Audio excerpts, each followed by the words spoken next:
at New York's LaGuardia Airport, and the airport is now closed.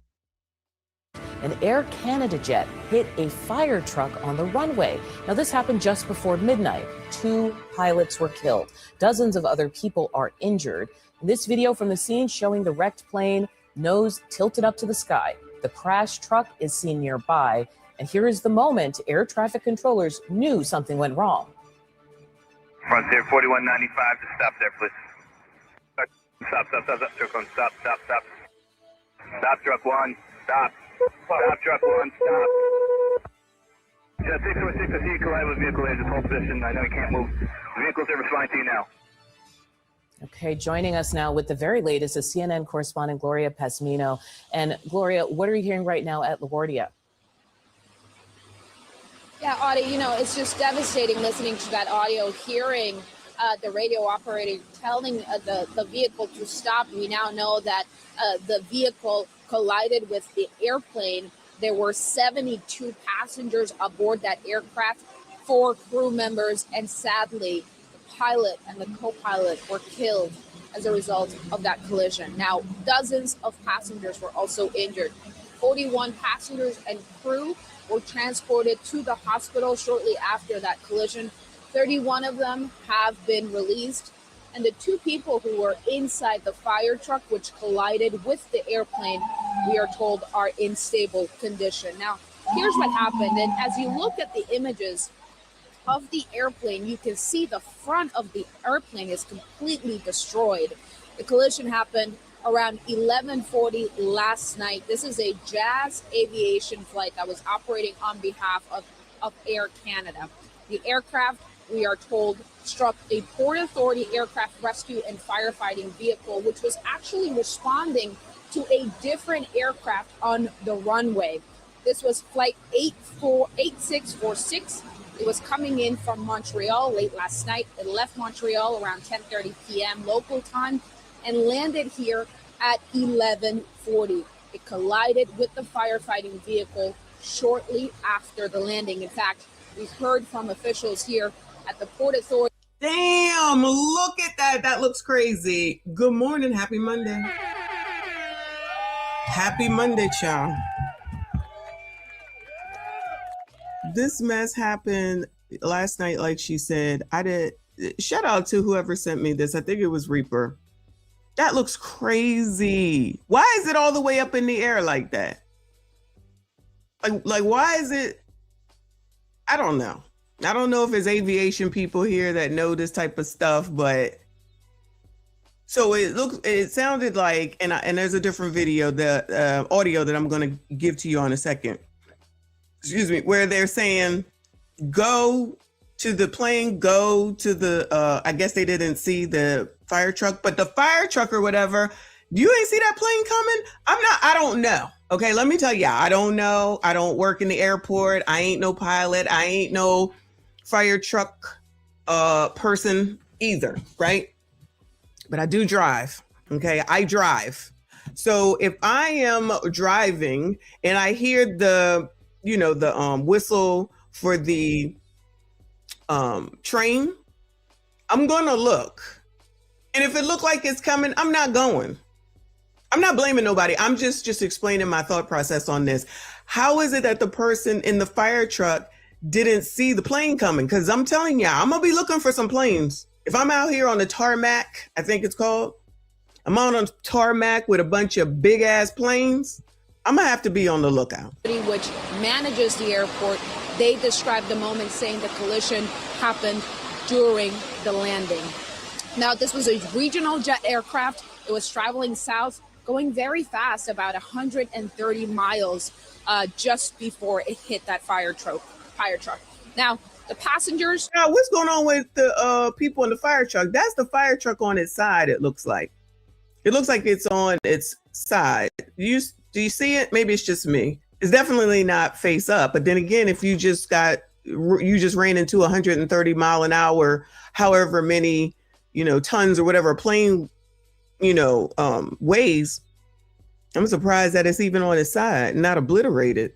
Who did not have to be transported to the hospital were actually seen leaving the airport just a short time ago. I was able to catch up with one of them.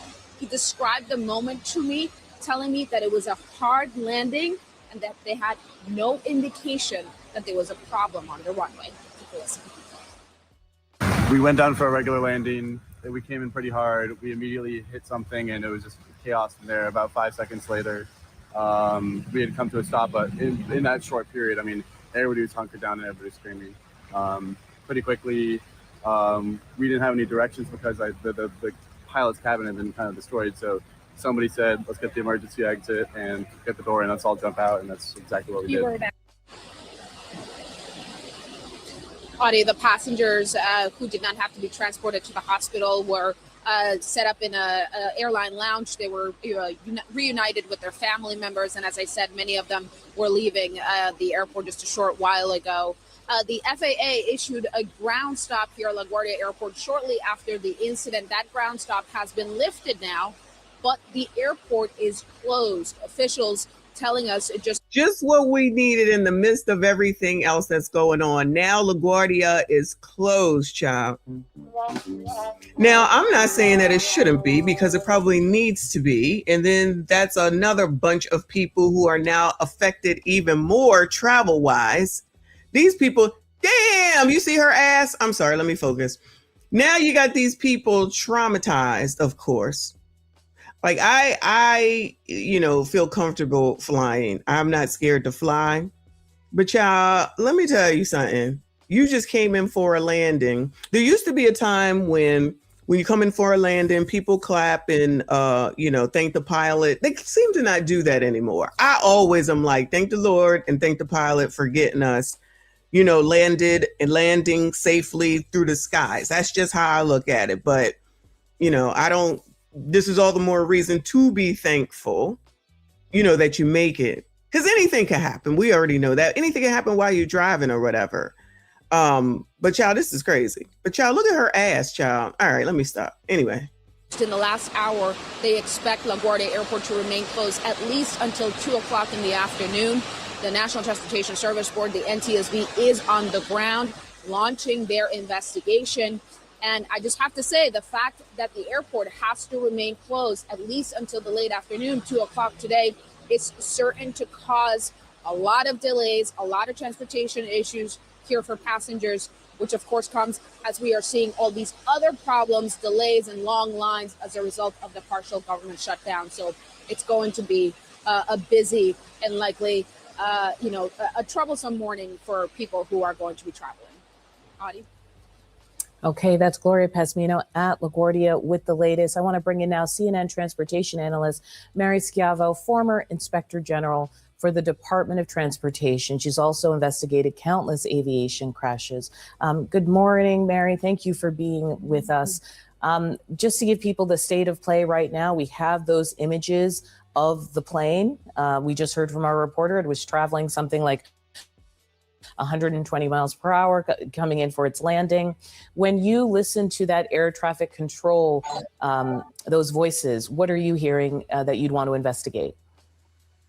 Well, clearly when an aircraft is given permission, clearance to land, basically that aircraft owns that runway. Because as you said, the aircraft... As they should. I'm getting these people now. It's time for us to come down. Everybody get out the way. Aircraft was going 120, 130 miles an hour. On other planes, much faster. But the brakes don't work that way. You have to slow it down with the thrust reversers. You do have brakes, but they aren't principally what slows the plane down. So once that aircraft was given permission, clearance to land, it owned that runway. Now, the fire truck we're hearing was also cleared to cross the runway. Did the controllers think that the fire truck would be crossing behind this aircraft, that it would be further down the runway? Those are things that the investigators will want to know. But because it's all recorded, everything that happens in air traffic control is recorded in the tower cab. Of course, there's also ground control and other controllers there. But at this point, speed the aircraft was going, clearance to land, it owned the runway. So that will be probably where the NTSB starts. Can I follow up with what you said about the fire truck? I think most of us don't know how emergency services work. On What was the emergency that they needed the fire truck to? That's a good question. Where were they on their way to? But seriously, y'all, so you're out here with all these planes, and I'm not blaming, I just have questions. So you out here with all these planes, you know, they bigger than you, they huge, they coming, they going. No, y'all didn't look and see that this plane was coming? The people in the fire truck, which they haven't said, I'm assuming that they're okay, because at this point only 2 people have died. That was the 2 pilots at this point. So what happened to what's going on with the fire people? Where are they at? Because child, that couldn't have been good. That couldn't have been a good. You see the thing on its side right there. Good morning. Thank you, Chris. I appreciate you. He said the Democrats would rather protect illegal aliens and their future voters than fund DHS and protect Americans. Trump bad, Trump bad. Well, I wouldn't blame this on what's going on politically. I think this is what is this, air traffic control issue? What's going on with that? Does that make sense? Like, let me go over here. Let me go over here. Hold on. Let me find it right here. All right. So this is collision landing airplane collided with vehicle on the runway at LaGuardia in New York, child. Real ATC audio. I don't know what ATC is, but listen and watch this. But watch this. Flighting 175, runway 20, cleared for takeoff.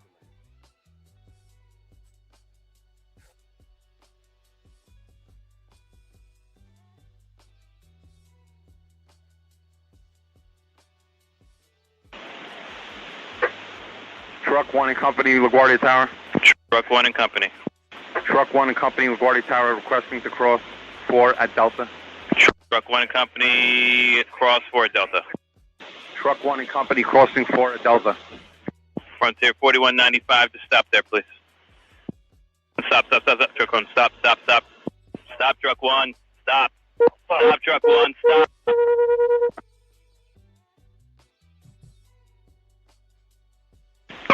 Yo, that is crazy, right? So what happened between the time that you heard the air traffic control person until the time that you didn't? And thank you, Lawrence, because I wasn't thinking. Thank you. What happened from the time that you heard him say it's okay for you to cross for them to now say stop? And child, you wasn't looking around. This is still, in my opinion, you need to check before you cross the street type of situation. But that's just me.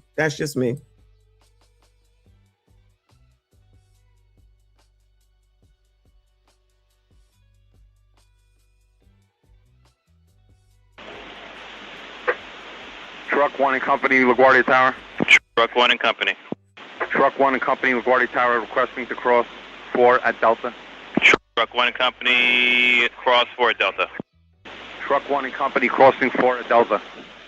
Yo, look, you're not looking to the right and to the left before you cross? Or listen, I don't know. Y'all know more than me.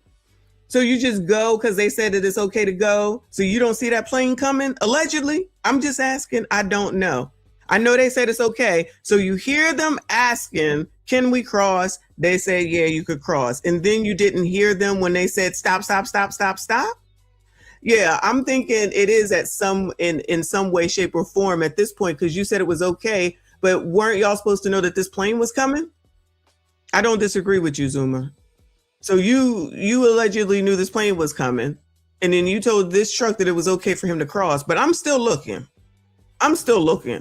LaGuardia Tower, requesting to cross 4 at Delta. Truck 1 and Company, cross 4 at Delta. Truck 1 and Company, crossing 4 at Delta. Frontier 4195 to stop there, please. Stop. Truck 1, stop. Stop. What? They can't hear this now all of a sudden? They can't hear him saying to stop all of a sudden? They was just talking. LaGuardia Tower. Truck 1 and Company. Truck 1 and Company, LaGuardia Tower, requesting to cross 4 at Delta. Truck 1 and Company, cross 4 at Delta. Truck 1 and Company, crossing 4 at Delta. Frontier 4195 to stop there, please.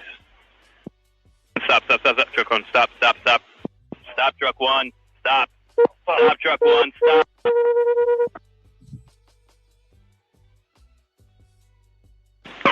Delta 2602, 2603, go around, runway heading 2000. Jet 646.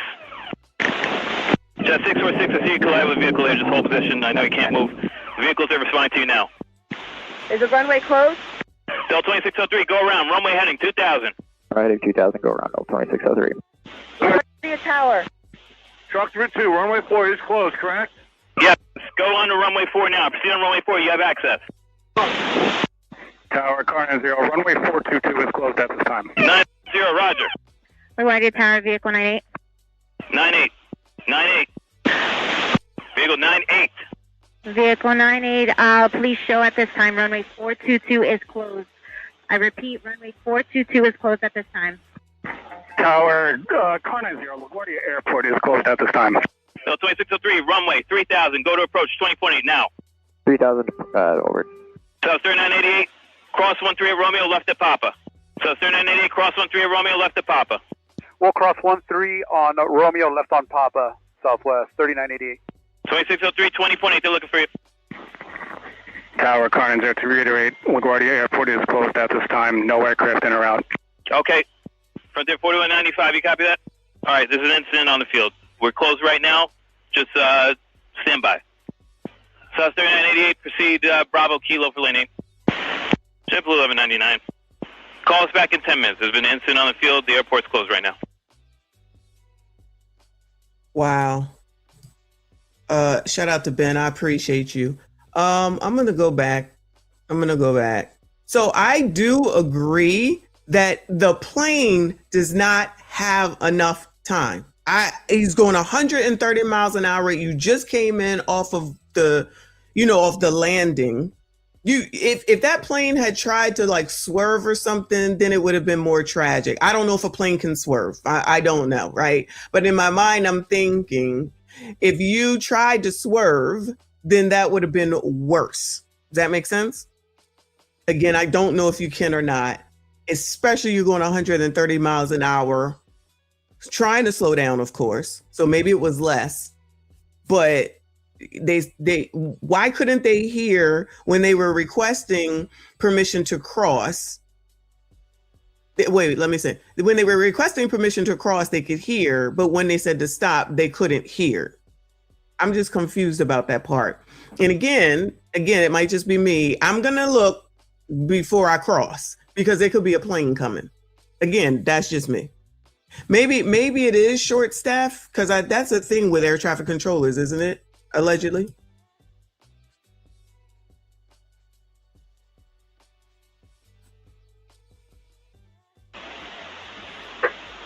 Truck 1 and Company, LaGuardia Tower. Truck 1 and Company. Truck 1 and Company, LaGuardia Tower, requesting to cross 4 at Delta. Truck 1 and Company, cross 4 at Delta. Truck 1 and Company, crossing 4 at Delta. Frontier 4195 to stop there, please. Stop, truck 1, stop. Stop, truck 1, stop. Stop, truck 1, stop.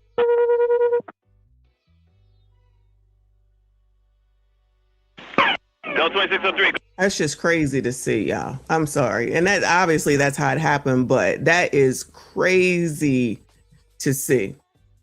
Let me see. An hour ago, Eyewitness News, what they got to say. In New York, the cockpit is disintegrated. Air Canada fire truck collision at LaGuardia. That the fire truck was responding to a separate emergency on the field. So shortly before the accident occurred, there was a United Airlines flight that had aborted takeoff, and that airplane was on an adjacent taxiway on a separate runway, and air traffic control was working with that airplane to get services there. There was an odor on that airplane. Apparently, from what we're hearing on some of the tapes, the flight attendants were complaining of being ill. So air traffic control was trying to get the fire truck over to that United airplane to provide assistance there. Also keep in mind, LaGuardia Airport, the runway configuration is like this. They cross. So it's very complicated, even just to taxi the airplanes around. Very important to stay out of each other's way. Now you have an emergency in the middle of it and a fire truck crossing the runways. Things get complicated. They happen really, really fast. What occurs to you? You look at this picture, the front of the Air Canada Express plane is sheared off. We know that 2 pilots were killed in this collision, and you cannot even tell that that was a Port Authority fire truck underneath the nose of that plane. What does that bring to mind for you as an expert? And also, who's in control of who's moving where and when? So I heard you ask that question before, and that's a very good point. So all of the movements on the field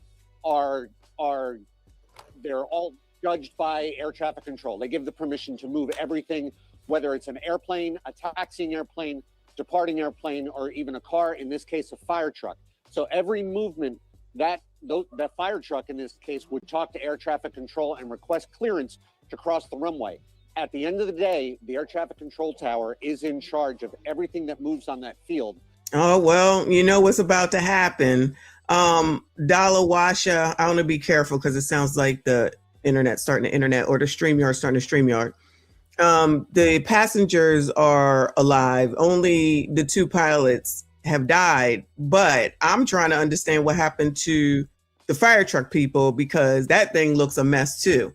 Can you imagine listen, let me tell you something. You get hit by a whole ass plane that was going at max 130 miles an hour and you survive, better get down on your knees and pray to the Lord God in heaven above, because that could have been completely different. So at this point, from what I've seen, it's only the 2 pilots, the pilot and the co-pilot. So it sounds like it's going to be some concern for the air traffic controllers. So the responsibility would be theirs to give permission for airplanes and fire trucks to move across, especially across an active runway like that. John, what do you take from seeing that mess?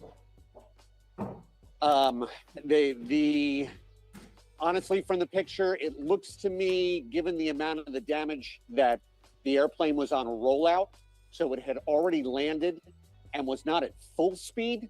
If it was at full speed, the damage would have actually been worse to the airplane and to the fire truck. You can see from that picture, the way that the airplane is tilted up in the air, that's because it's missing the weight of the cockpit, and the weight and balance of the airplane is off.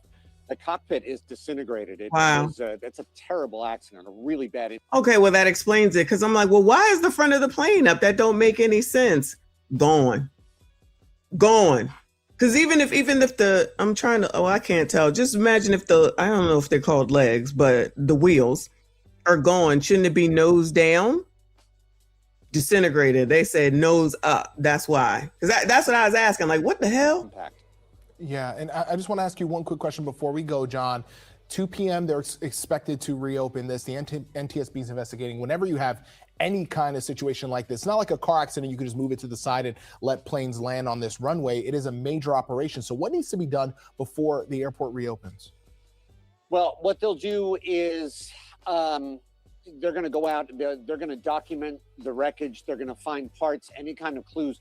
They're going to try and pick that up. And depending on exactly where, and again, so you've got 2 runways like this, depending on where that accident took. Wait. 2 runways that cross each other? What kind of mess is that?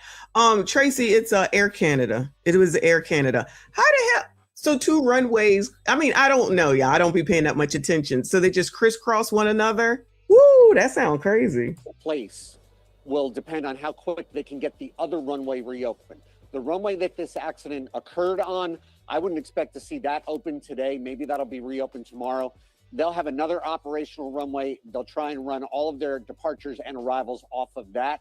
If you're traveling this afternoon out of LaGuardia, keep an eye on your flight. I think there's a good chance it will at least be delayed. It may be canceled. I don't think they're going to get 100% of their arrivals and departures going, but they're going to keep this one runway closed likely for quite some time while they conduct that full investigation.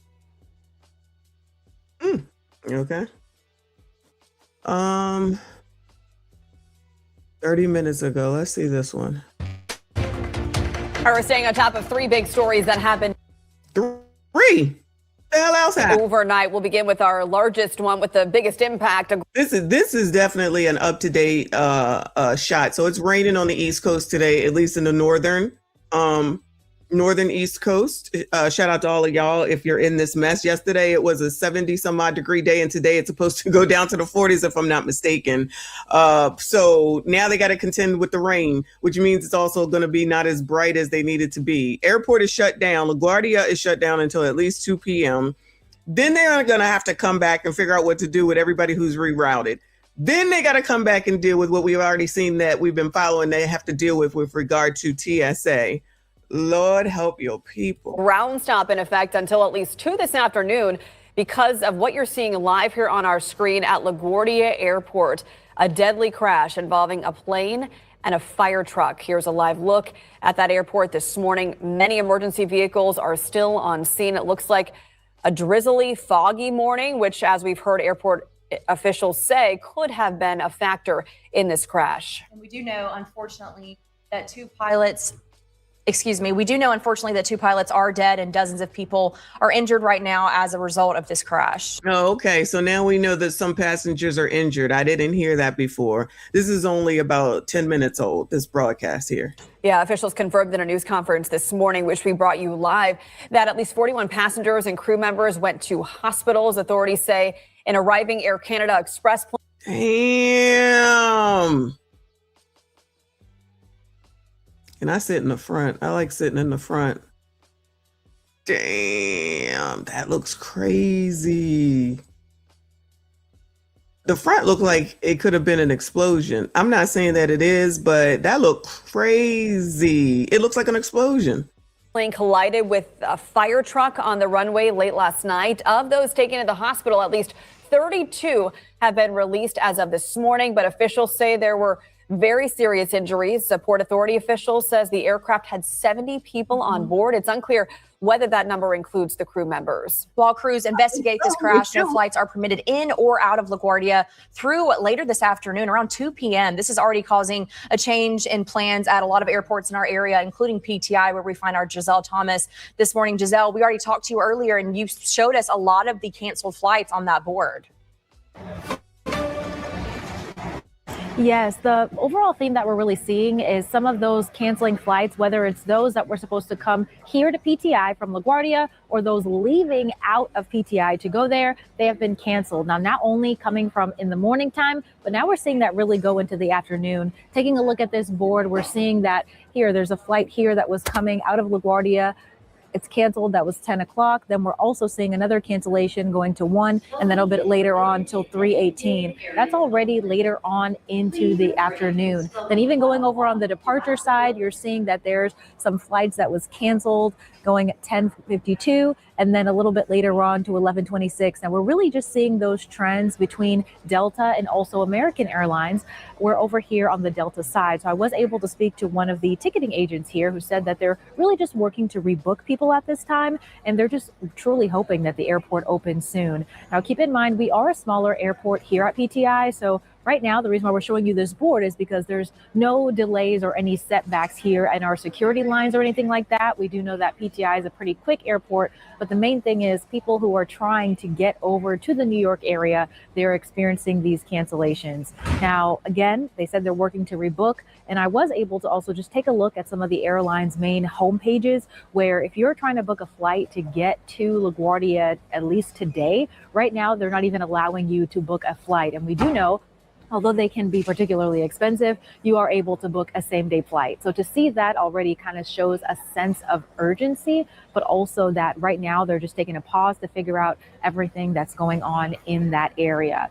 In the meantime, we'll work to make sure to keep you updated on what we see. So far, we are seeing a lot of those cancellations really going into the afternoon, and then we'll make sure to keep you guys updated as we learn more. Live in Greensboro, Giselle Thomas, WFMY News 2. Yeah, Giselle, we know this ground stop is compounding an issue many airports across the country are already dealing with, that the partial government shutdown is forcing TSA workers to go without pay. Have we seen any of those problems at PTI as of this morning? So again, I mentioned a little bit earlier that right now we're not seeing any delays in the security lines. It's one of the reasons that we're not really. Oh, shout out to PTI. I don't know where that's at, but they got no delays. Shout out to them. Show you guys the lines because we didn't want to just show you that there was no one in the line, as in no long lines or delays. One thing that we do know is happening at PTI, which was actually pretty amazing. A lot of the people here, they are allowing people to donate gift cards to help some of those TSA workers that are impacted. So right now, from what I understand, it's about $20 or less, and they're asking it to be a gift card from any type of service, as long as it is not like an American Express or something like that. But you are able to donate to help some of those TSA workers that are impacted here. So just one way to give back. But again, the lines, there is no one in those lines. So that's why we're just kind of showing you guys the main impact here on these information boards. So shout out to this girl though. You go, girl. PTI.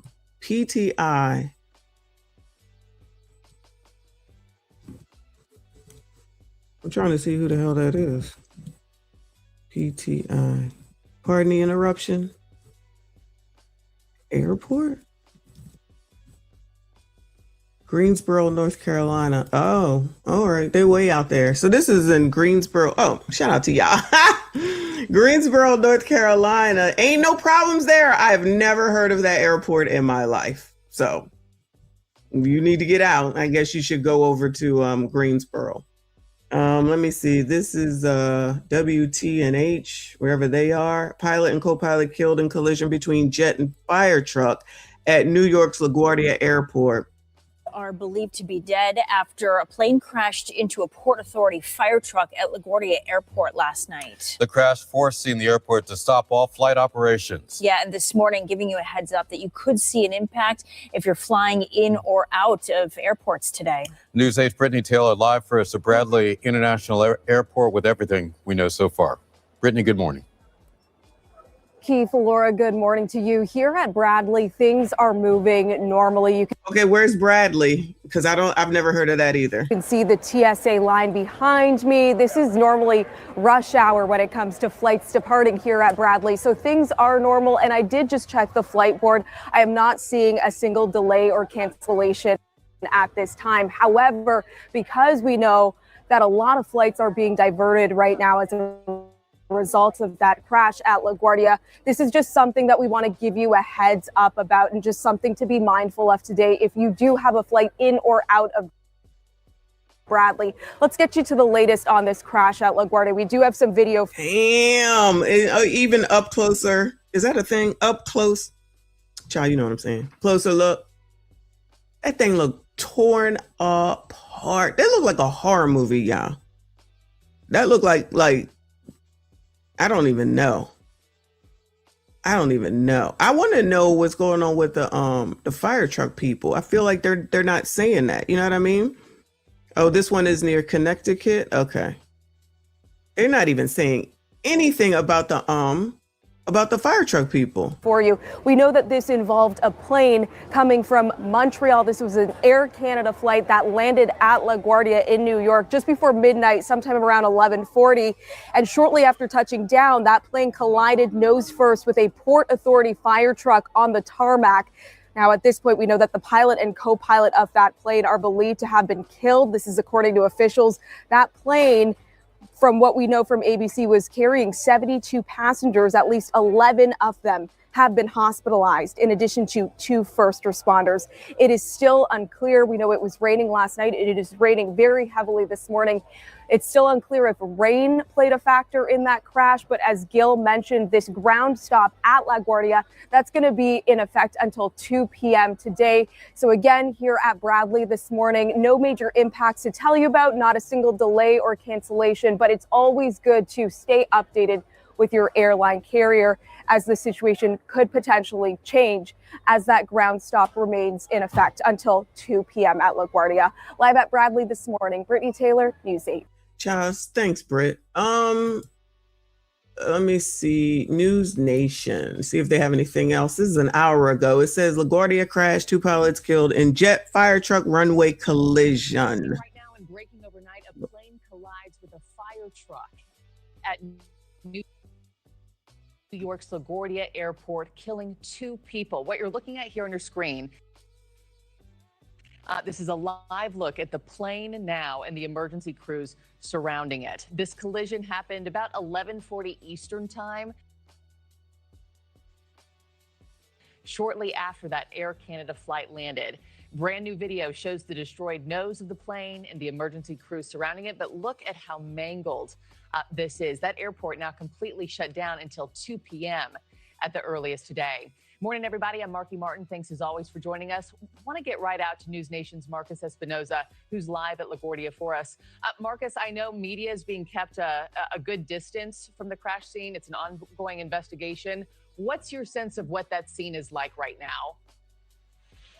Hey, Marky, good morning. A devastating morning here, of course, as 2 people are dead. The pilots of that Air Canada regional flight that you mentioned there as well. Dozens of people taken to the hospital as well. I want to go over the scene that I'm standing at right now.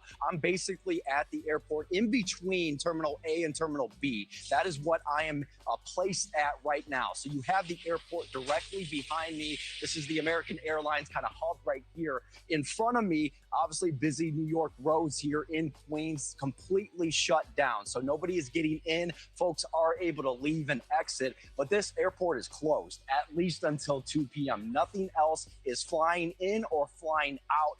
I was just about to say, I wonder if they're going to send you to Bradley. It was Bradley, I think you said, in Connecticut. Because what if you was in the air already? What do? I mean, I guess they divert you, right? Then how do you get to your destination? Wow, this is a mess. For a considerable amount of time. As soon as this happened, more than a dozen flights were immediately diverted and canceled to begin with. That is extended. And so that's the scene right now, completely shut off. I had to show my media access badge just to even get to where I'm standing today.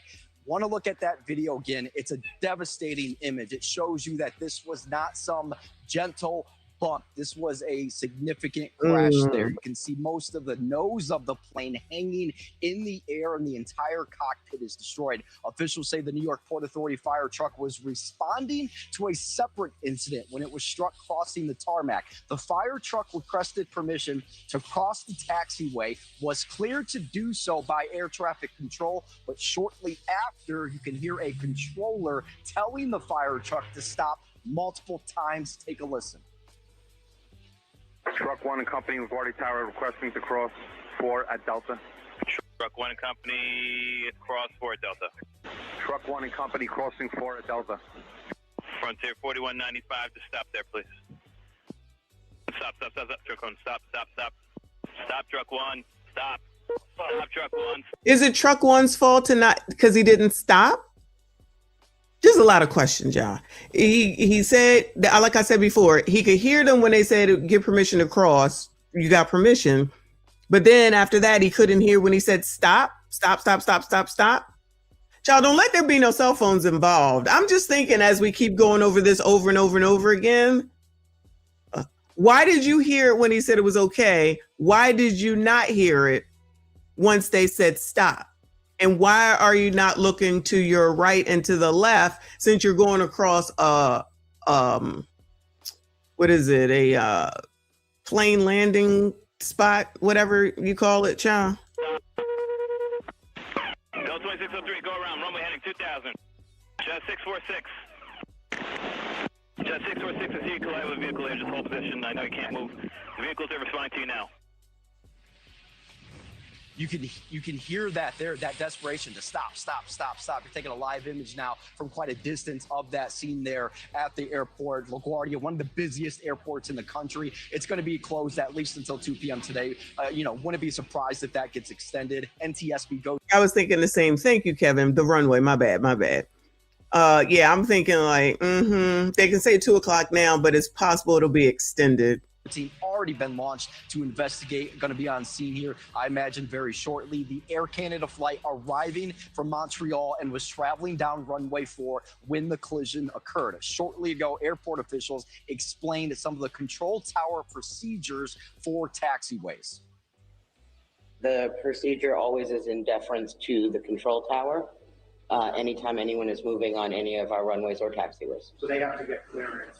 Tower? They have to get clearance from the tower to move on our runways and our taxiways. Oh, the thing said that 41 went to the hospital, 32 were released, so that's good.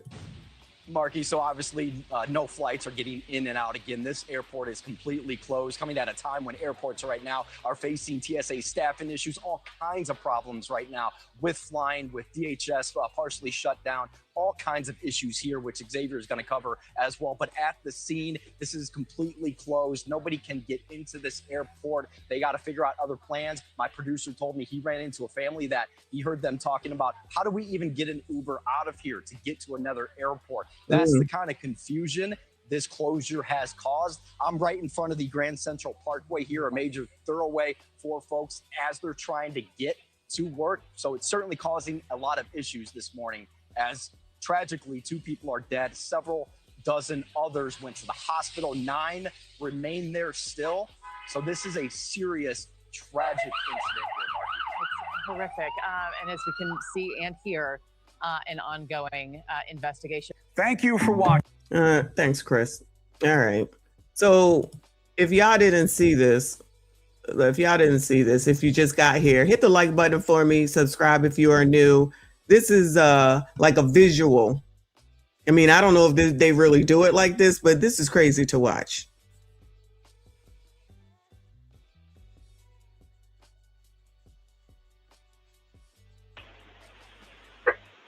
Truck 1 and Company, LaGuardia Tower.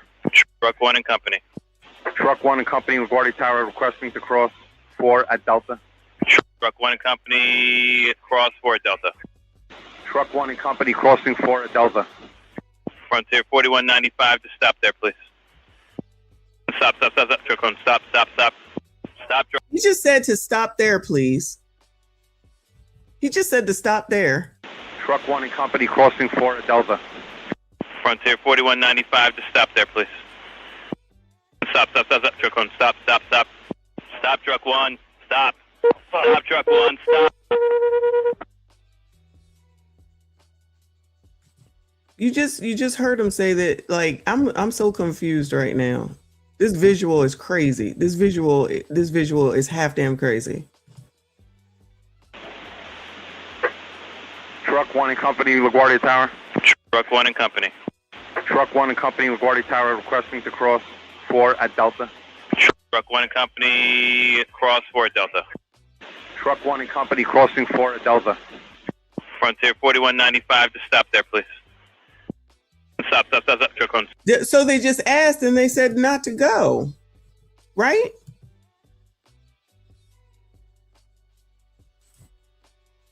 I'm not expecting, y'all, I don't expect the plane to stop. I'm sorry. I don't expect the plane that just landed and coming in to stop. I don't.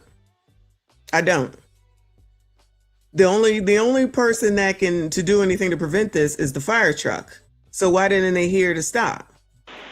Truck 1 and Company, cross 4 at Delta. Truck 1 and Company, cross. So question, y'all. If you're in this truck, okay, I don't know if you can see the mouse, right? And you're about to cross a tarmac, thank you, or a runway, thank you, y'all. Wouldn't you want to look for a plane before you cross, even though you've been given permission? Because you can't see that plane coming? Is it that far away, I guess? Maybe it is. I don't know. Maybe it is. And yes, Nicole, Trent probably would know. He probably has. Maybe he'll talk about it later. 4 at Delta. Frontier 4195 to stop there, please. Stop. Truck 1, stop. Stop, Truck 1, stop. Stop, Truck 1, stop.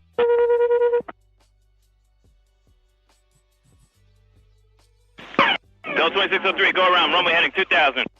Jet 646. Jet 646, I see you collide with a vehicle there. Just hold position. I know you can't move. The vehicles are responding to you now. Is the runway closed? Delta 2603, go around. Runway heading 2000. Heading 2000, go around, 2603. LaGuardia Tower. Truck 2, runway 4 is closed, correct? Yes, go on to runway 4 now. Proceed on runway 4, you have access. Tower, car 90, runway 422 is closed at this time. 90, roger. LaGuardia Tower, vehicle 98. 98. Vehicle 98. Vehicle 98, please show at this time. Runway 422 is closed. I repeat, runway 422 is closed at this time. Tower, car 90, LaGuardia Airport is closed at this time. Delta 2603, runway 3000, go to approach 20.8 now. 3000, over. South 3988, cross 13 at Romeo, left at Papa. South 3988, cross 13 at Romeo, left at Papa. We'll cross 13 on Romeo, left on Papa, Southwest, 3988. 2603, 20.8, they're looking for you. Tower, Carnes there to reiterate, LaGuardia Airport is closed at this time. No aircraft in or out. Okay. Frontier 4195, you copy that? All right, there's an incident on the field. We're closed right now. Just stand by. South 3988, proceed Bravo Kilo for lane 8. JetBlue 1199. Call us back in 10 minutes. There's been an incident on the field. The airport's closed right now. Damn. They said call me back later. What the hell? All right. Hiram, what you mean we up early? We be up. There's stuff going on. We need to know. We need to know. All right. So let's see. What is this one about? Back to the, if I see something else, I'll bring it up. But back to the issue before this, which was the airports and the TSA. This from Fox says, completely forgotten TSA leader delivers heartbreaking plea, child. Lord help your people. And yes, I agree. Somebody is fired. Somebody is definitely fired. Listen, before I play this though, this is what I think. I don't know. Nothing. This is not my thing, except for I need them to be straight when I get on a plane, right? Why couldn't the person that was in the truck hear when he said to stop, but they heard when he said to go? Hopefully there's not a cell phone involved. All I'm going to say is I hope there's no cell phone involved, because you know they're going to check for that, right? Allegedly. How come we don't know what's the status of the people in the fire truck? I'm assuming it had to be at least 2 people. I don't know. But at least it had to be 2 people in there. Where are they at? What's their status? Are they okay? How do you get hit by a plane? It knocks you over. They're deceased in the plane, but everybody's okay in the truck. I don't know. I'm just asking questions. Okay. The air traffic controller person did say to stop. Are they on the hook? While they did initially say to go, they also additionally said to stop. Stop, stop, stop, stop, stop. And they didn't stop. So, you know, you can't, I don't think that the plane can stop. I don't think that the plane could have done anything other than what they did, which is keep going. So I know somebody said that they could have pulled up, but I don't know if they have time. Again, I'm not an air person, so I don't know. You know what? Goodbye, Albert. Anyway, let's listen to this. Lord have mercy. Then I'll see if there's any updates. This is the longest line that I've seen since maybe 2016, 17. I don't fly often, but it's never this bad. Been here for about 2.5 hours, and so gonna end up just staying at a hotel. The DHS funding stalemate leading to long lines at airports as a lack of pay prompts more TS agents to resign or decide to find additional work elsewhere. Angela Grana is the regional vice president of the local TSA union in Colorado. I thought what the points that you provided to our producers were so meaningful and have an impact. So I want to take everybody through them. One of the things is tell people about how you came to be a TSA agent. It's a great job. I had done it before in 2014 in Denver. It's a job that you're constantly problem solving, constantly interacting with people. It's never the same day twice. And it's a way to get back to your community, get back to your country. I never served in the military, but I remember 9/11. I remember exactly where I was. And I think this is the best way for me to give back and protect and to serve my country. You talked about how you wish that a lot of the storylines weren't so much about the long lines at the airports and more about the workers. How so? Yeah, I mean, even they started talking about passengers spending the night in the airport. I think it might even be some of my officers themselves spending the night in the airports because they don't have enough money to go home. It's cheaper for them to just spend the night out of uniform, sleep in the airport lounge, and then get up and get back at it again. You've talked about seeing senior TSA agents resign. Yeah, they're seasoned employees. They know the job. It takes a long time. It takes up to 2 years to put somebody back in uniform to work on their own, to do their thing on their own. It's crazy that they have to make a decision. Some of these officers are both husband and wife working for the agency. They're not receiving anything now. So they've got to make that hard decision for their family and find other work. You brought up something that I think is really important for people to understand. Let's just say in our fantasy that the White House and the Democrats come to an agreement today, and that doesn't mean that it's automatically back to normal. And one of your concerns is that if they don't make a decision by the 27th, you go into Easter without money. And then at that point, things get very difficult for these workers. Oh, hell, it's not Easter yet, y'all. I mean, I know technically it isn't, but you know how they're having spring break. It used to be called Easter break. Shout out to Generation X.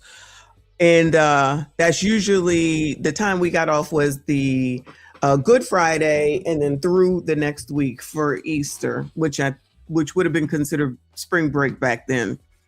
If they just did spring break, which is going on now in the last 2 weeks, including this week, I guess, and they're all coming back, which is a part of the rush. Now they got to contend with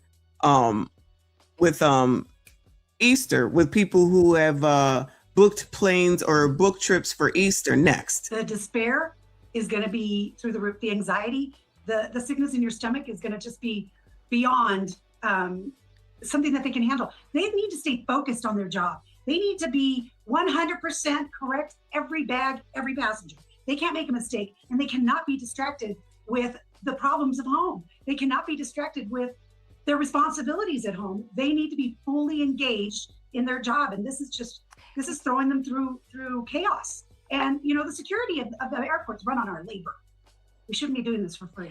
My last question to you is, I'm just going to read a little bit about what you said and let you take it the rest of the way. You said travelers need to be patient. Let me talk to what she just said a second ago. She said they shouldn't be working for free. I don't disagree that you shouldn't be working for free, but let's we not forget that when you signed up for this job, that was one of the, I guess, stipulations that if, you know, whatever happens that you wouldn't be paid. Now, you know, I wouldn't take a job like that, but y'all took a job like that. And unfortunately, this happened. And that's how it goes. This is a job you signed up for. But since it's the third time, I think, in about less than a year, I'll say less than a year, I understand that you would be frustrated from all this since you didn't expect it to be this often. I'm just saying. But this is how the job goes at a starting salary of $35,000 to $45,000. I mean, shout out to you, ma'am, for wanting to serve and help others. That's amazing. I ain't working for free. That's just me. Chaos. And, you know, the security of the airports run on our labor. We shouldn't be doing this for free. My last question to you is, I'm just going to read a little bit about what you said and let you take it the rest of the way. You said travelers need to be patient with us, walk a mile in our shoes and see how they would feel. It's un-American to not be paid for a job done. Last word to you. Exactly. How would they feel? You put on that uniform. You're proud to wear that uniform. You protect and serve your nation, the traveling public, and we feel forgotten. We feel completely forgotten. I don't have a magic word or a magic wand to make everything go away. I am feeling the anxiety just like my fellow workers. How much more can we last? We're not robots. We're human beings. And we deserve to be paid. This can't keep going. This just can't keep going. Angela, you're an incredible advocate for the TSA workers. We stand with you, and we will stay in touch and hope that this gets resolved very soon. Now, listen, I support you should be paid for the work that you do. I also want to point out that this is how this job goes, unfortunately. Now, for it to go this long is half damn crazy. Again, so Big Boy said third time in 6 months. That's a lot. But let me see what else I got before I get to this other crazy story. Oh, well, we might as well get to the ICE agents that are allegedly coming, child. Let's go here. KTLA, so it's Los Angeles. ICE agents being deployed, allegedly. This is as of 6 to 7 hours ago, so I guess they coming. Hours, ICE agents will begin showing up at airports all around the country and perhaps at LAX to assist overwhelmed and unpaid TSA workers. And the Trump administration said that the government shutdown has led to many of these workers calling out sick or just quitting altogether. The callouts have led to long and slow-moving security lines that are frustrating travelers during one of the busiest travel seasons of the year. They also have led to flight delays and cancellations. But what exactly will ICE agents be doing to ease those travel woes? Carlos Acedo has been tracking today's controversial developments. He joins us live. Ain't nothing they're going to do that's going to ease nothing. Live now from LAX with reaction from travelers. Carlos. Hey, Rick Kareen, the TSA lines here at the United Terminal at LAX have been pretty steady for much of the day. No major issues to report or longer wait periods as a result. But come tomorrow, things might look a little different as TSA will be getting a helping hand from ICE agents amid staffing shortages. And as you can imagine, travelers have mixed feelings. In an unprecedented move, immigration and customs enforcement agents will have a new role at U.S. airports come Monday. The Trump administration announcing over the weekend that ICE would be assisting at security screening checkpoints amid a partial government shutdown that has affected TSA workers. Transportation Secretary Sean Duffy on ABC's This Week. If this Homeland Security funding isn't resolved, I think you're going to see more TSA agents as we come to Thursday, Friday, Saturday of next week. They're going to quit or they're not going to show up. About 61,000 TSA employees have gone unpaid since February 14th due to the shutdown. Staffing shortages are growing, with call-out rates topping 9% and hundreds of officers reportedly quitting due to significant financial strain. As a result, wait times have increased at security checkpoints. President Trump saying that White House border czar Tom Homan will be in charge of the ICE operations at airports moving forward. I don't see an ICE agent looking at an x-ray machine because they're not trained in that. There are certain parts of security that TSA is doing that we can move them off those jobs and put them in the specialized jobs, help move those lines. And wait times could worsen as... Well, at least somebody has a plan. 5 government shutdowns in 5 years. Come on, Chuck. Many people take to the skies for spring break travel. And I'm especially concerned because I'm leaving soon, so I don't want to come to the airport 5 hours in advance. It's better than not having anybody here. If they can't resolve the problem through Congress, then he has to do what he has to do to help the American people. 2 federal agencies merging together, trying to work with each other. I don't know. It doesn't seem like that's going to be a big help. On Capitol Hill, the impasse continued through the weekend following unsuccessful attempts to solely fund TSA without funding for the Department of Homeland Security. Cha, I thought they cared about the American people, Cha.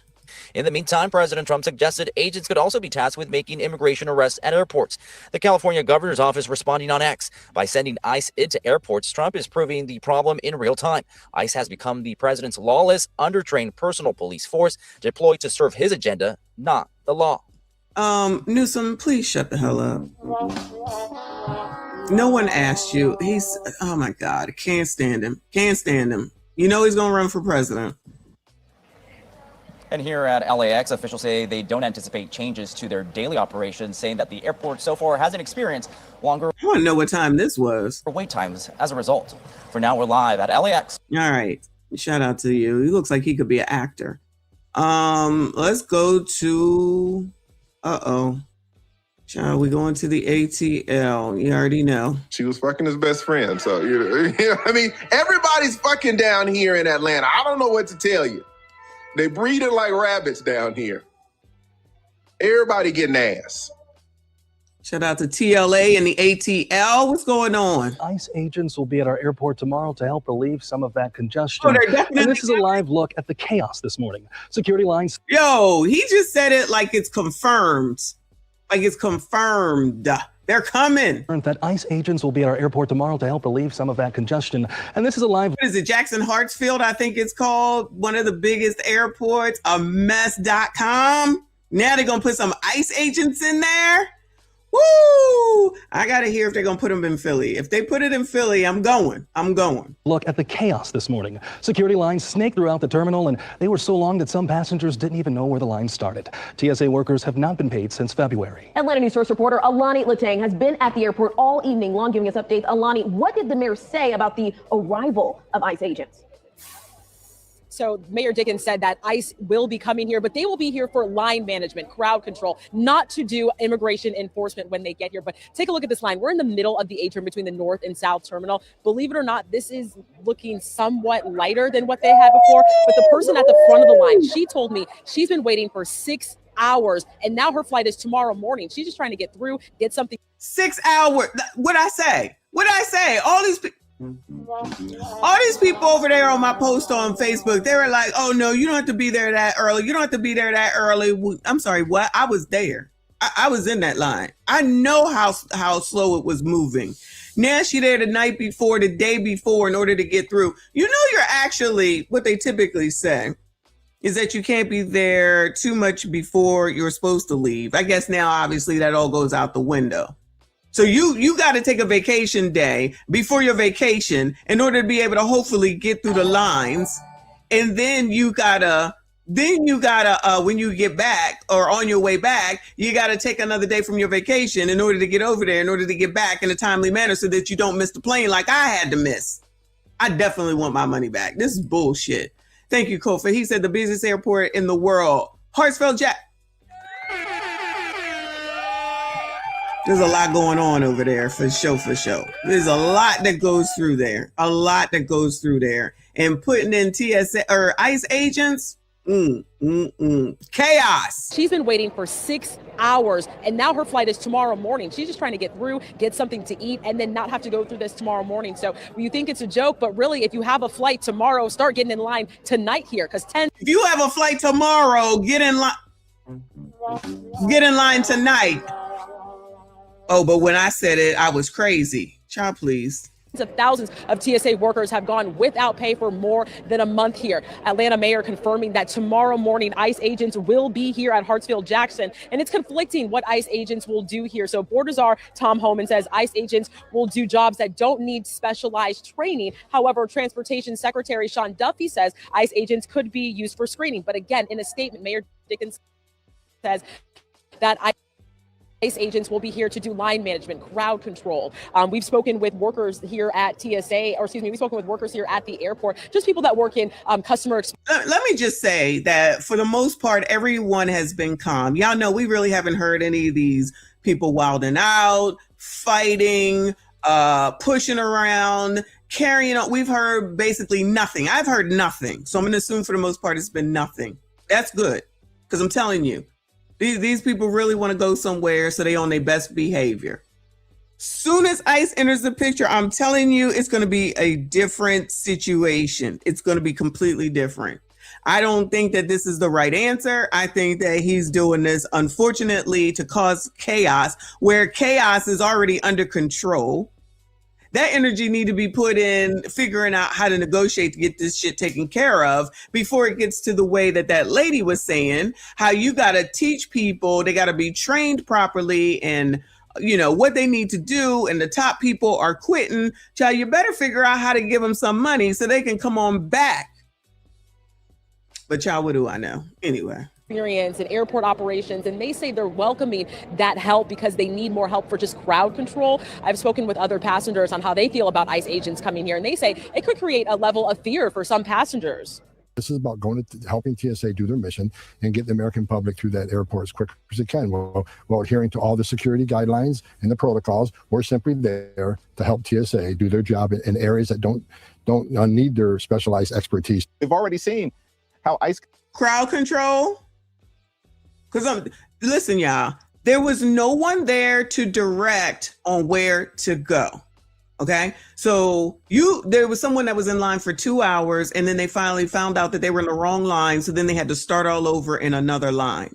So there's like no one there directing. Ever so often someone will come through and say, like in the TSA line, if you don't have the TSA on there, then you in the wrong line, which is why I started looking at that point, even though it should have been on there, but I blame Frontier for that. And depending on where you got to go, the kiosks were down so that you could get your check-in bag. And if you had to drop off a bag, that line was crazy. If anybody has ever been to the Philly airport, you have to go through, if you're dropping off bags, that line first. And then after that, you then get into the TSA line thereafter, which was zigzagged all the way down, zigzagged again, all the way down, looped back, and somebody gonna talk about 3 hours. You weren't in the line. You don't know. You weren't in the line. That line was not moving. After a half an hour, I moved. I can't do feet, but I wasn't turned around yet after being in that line for a half an hour. There's no way that I was gonna make it. There was no way. Conducts itself. These are untrained individuals when it comes to doing the current job that they have for the most part, let alone deploying them in close exposure and highly sensitive situations at airports across the country. Right. And so why does that man get on my last nerve? I just feel like that man gets on my last nerve. Now down here in this atrium, again, people have been waiting. Look, it's like this. It was like, okay, so there's all this crowd, but then the rest of the crowd is all the way back here. And who knows how far, if you could see the mouse, who knows how far back that one goes. Child. I agree, Amanize. Instead of getting up here on these damn programs, all of y'all need to get back there and figure it the F out and don't leave. Filibust that. Don't leave until you figure it the F out. Waiting several hours. They've been waiting as long as we've been at the airport today at 4 p.m. And again, if you have a flight that flies out tomorrow, I would really start getting your stuff ready to get here very early, because although the line is no longer snaked throughout baggage claim, it still starts back at baggage claim as well. And I've been told by airport workers that in the morning, those early morning flights that's when you're going to see that hectic situation. Atlanta Mayor, I can attest, child. I can attest. Andre Dickens saying in a statement again that he would also monitor what's going on with ICE agents here at the airport. Federal officials say that ICE agents should have their finalized plan for tomorrow by tomorrow. Reporting live inside Hartsfield-Jackson Atlanta International Airport, I'm Alani Latang, Atlanta News First. Alani, thank you. Still significant lines out there even into these late hours. We begin tonight with growing travel chaos coast to coast and a new extraordinary move from President Trump ordering federal. Yeah, he didn't even, that's from last night. I think this one is, all right, we looked at that one. I think this one is a little bit more. Did we look at this one? Hold on. Oh, child, yeah, shit, we did. All right, let's hear what she got to say. Immigration agents to step in at the nation's airports as early as tomorrow. Passengers are stranded, lines are stretching for hours, and frustration is boiling over. Travelers packed into terminals like here at New York's LaGuardia Airport facing long delays and fears of missed flights. Similar scenes are unfolding nationwide, including New Orleans, where one traveler described the situation as absolute chaos. The root of the crisis, a partial government shutdown, forcing many TSA officers to call out unwilling to work without pay. The hardest hit airports, Houston, New Orleans, Atlanta, and JFK, are seeing the highest call-out rates. Borders Czar Tom Homan says he wants ICE agents to handle security so TSA officers can focus on passengers and bag screenings. We have team coverage tonight, beginning with ABC's Morgan Norwood, leading us off from Newark Liberty International Airport. With scenes like these taking over airports from coast to coast, 4 hours. Tonight, the political standoff in Washington now colliding with the busy spring break travel crush. The president doubling down on his threat to send ICE agents into airports Monday unless a deal to fund the Department of Homeland Security is reached. Caught in the middle, some 60,000 TSA officers staring down yet another week without a paycheck. Many now calling out stifling operations at major airports. A record 3,250 agents, more than 11.5% of the TSA workforce, calling out nationwide on Saturday, the largest percent since the beginning of the shutdown. Places like Houston, New Orleans, Atlanta, and JFK with call-out rates between 30. George Bush, that's Texas. Louis Armstrong, New Orleans, of course, Atlanta, and JFK is New York. Wow. And 40%. Those callouts fueling lines winding through terminals and checkpoints choked with travelers. From New Orleans, where TSA lines stretched into the parking lot, Houston and Atlanta, to New York's JFK Airport. But despite the frustration, passengers I spoke with at Newark Airport say ICE isn't the answer. I think getting our TSA agents back to work is what would make the difference. The president's threat also raising questions about ICE's training and readiness for security operations. They run those same type of security machines at the southern border, right? Packages come through or people come through, they run similar assets. But ICE is interior enforcement. They do not operate screening equipment at the border.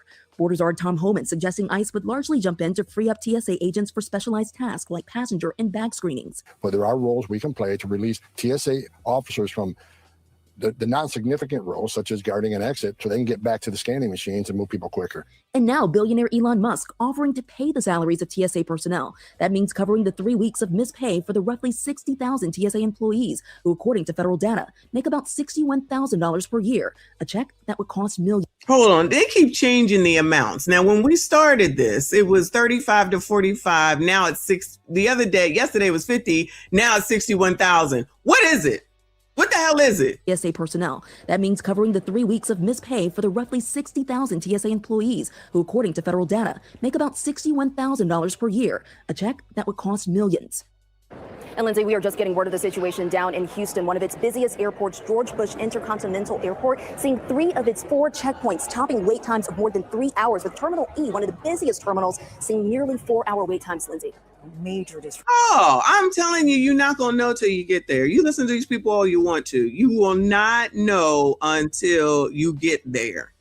And one of these places, I forget which one, is allegedly not putting the wait time on the internet anymore, like on their airport website, probably because it don't make no difference.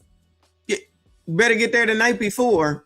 Child, had I known. Options, Morgan, thank you. Lawmakers are working on a deal to fund the Department of Homeland Security. Let's get right to our Capitol Hill correspondent, Jay O'Brien. Jay, any progress with these negotiations? Yeah, Lindsay, 37 days now since the Department of Homeland Security ran out of funding, and there are negotiations, but they're really at a crawl pace. The Senate was in town today and yesterday for a rare weekend session, so lawmakers were together, and I'm told progress was made, but there are also concerns that this new plan of President Trump's to deploy ICE agents to airports could stall some of that momentum. Alaska Republican Senator Lisa Murkowski, a moderate, telling me today that this is not helpful in the overall goal of getting DHS funded, the president's plan of deploying ICE. Remember, Democrats are holding firm. They're refusing to vote to fund DHS without reforms to ICE. And Democrats have tried numerous piecemeal attempts to fund agencies within the department like TSA, just not ICE and Border Patrol. Republicans have blocked those, saying that if one thing is to be funded, everything should be funded. Negotiations are likely to drag at least well into this week now, Lindsay. All right. Not well into this week. You see what they want, all right? They want body cameras. They want masks, to have the masks removed, obtain judge-signed warrants. We shouldn't have a problem with that. Restrict schools and churches. What does that mean? So don't go into the schools and don't go into the churches? Oh, so now it's don't go into the schools and don't go into the churches. So then tell Don Lemon the same thing. Tell Don Lemon to stay his ass out daggone church too. Now all of a sudden it's an outrage for going into church, but they was definitely supporting Don Lemon when he ran up into that church. Isn't that interesting? Isn't when you want what you want, then the rules apply, and somebody else then F all that and don't even be concerned. They were not outraged when that dude and that lady and all the rest of them ran up into that church. Interesting how that works. Good morning, thank you, Kofi. He said they're looking at starting salaries and then the average. Okay, that's why it's always a range when talking pay. Plus, there are also steps at each pay grade with slight increases in pay. That makes sense. Because they definitely got a range going on there. But thank you for that information, child. This is crazy. So Kofa also confirmed that the ICE agents are going. And yes, it's going to be chaos. It's going to be more confusion. That's why I was saying, even with that line and the lines and the wait and all that was going on in Philly, everybody was calm. Nobody was crazy. They were complaining. Let's not get it twisted. But no fights, no arguing, nothing. Everybody was calm and patient. And that is amazing given the situation, right? Looks the same. You see the news. We've been covering this for a week or so. They haven't been reporting any issues. They haven't been reporting any fighting or anything like that. Soon as an ICE agent gets there, here come the chaos. I'm telling you, protesters, LTMs, LWWs. When I pulled up to the airport, it was quiet as a church mouse, which should have been a sign as well. There's usually typically a bunch of cars, people dropping people off. You know, you can't park there any longer. But it was relatively like nobody was there. So I'm like, oh, all good. Getting to the airport. Nope, not good. Everybody's just in line. Anyway, is this over? Hold on. Yeah, this is basically over. Let's go here because it looks like ICE agents have been deployed to Nolens. So whatever the Nolens airport is, it looks like they're going there. Thanks for that. All right, so new this morning, a New Orleans airport spokesperson says that ICE agents will be on site today to help with the TSA worker shortage. Maddie Kurth is live at Armstrong Airport, where lines are already snaking through the terminal. Maddie, what are you seeing there aside from these lines? Hey, Kelsey and Lucy, good morning. Yes, I just walked over to those ICE agents. You know, we saw about 4 of them standing over. They were looking down at the lines. They said they hope it's a quiet morning for us here today. But we are on one of the busiest travel days of the week in peak travel time here at Armstrong Airport. Those peak travel times are going to be 4 a.m. through 7 a.m. and then again from 3 p.m. until 6 p.m. But look, the security line started much earlier than that this morning. Overnight, we saw some travelers sleeping in the TSA line to avoid another day of missed flights. And airport officials say that the partial government shutdown, now in week 6, is to blame here. TSA agents are working without pay as lawmakers continue to battle it out on Capitol Hill over immigration and Border Patrol policies. The White House deploying those ICE agents this morning to airports across the country to help TSA, including right here in New Orleans. We're simply there to help TSA do their job in areas that don't need their specialized expertise, such as,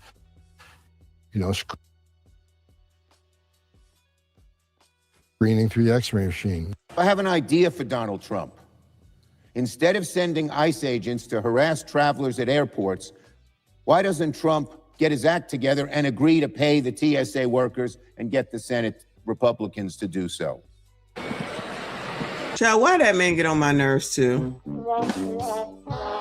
Child, that man gets on my nerves too, child. I can't do it. I can't do it. So the fight to fund DHS started after federal agents shot and killed 2 American citizens protesting immigration enforcement in Minneapolis. Over the weekend, Senate Democratic leader Chuck Schumer put... Let's say that correctly.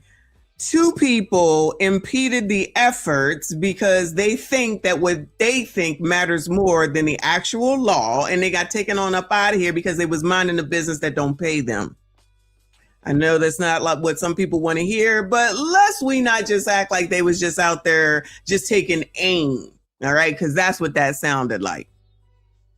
That's the part that a lot of people want to ignore. You were someplace your ass shouldn't have been. You was in the midst of something you shouldn't have been in. You was in the street parked sideways. You was kicking a vehicle and destroying it. Like, I thought protest was supposed to be peaceful. I thought protest was supposed to be peaceful. But I guess it depends on who it is. And you can just say that something is peaceful, even though it wasn't. And how people can even look back over those videos and just be like, oh, it was peaceful. How is it peaceful when you are impeding? That's not peaceful. That's chaotic. That's why sending these damn ICE agents out here where they will still be doing ICE work. That sounds crazy. ICE work, yeah. While they're still doing ICE work and allegedly helping. Child, I don't know what they can do, but I just don't anticipate it's going to be good.